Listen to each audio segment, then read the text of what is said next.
Growth কোনো like মানে hi tech science না বা কিছু না, but yeah it is very important.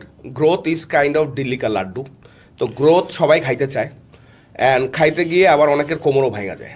আচ্ছা। So if you are not prepared for growth you can't go for the drive.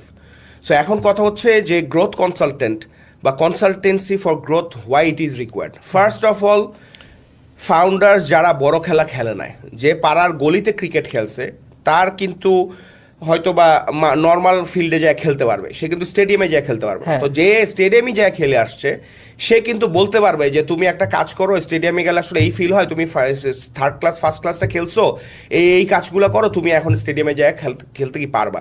So ধরেন আবার যে ধরেন সেকেন্ড ডিভিশন ফার্স্ট ডিভিশন খেলছে, সে আইসে পাড়ার একটা লোকরে দেখবে, আরে এর মধ্যে তো ফ্লেয়ার আছে, এর let's pick him up and আমি কোচের কাছে দিয়ে দিই যে আপগ্রেড করো।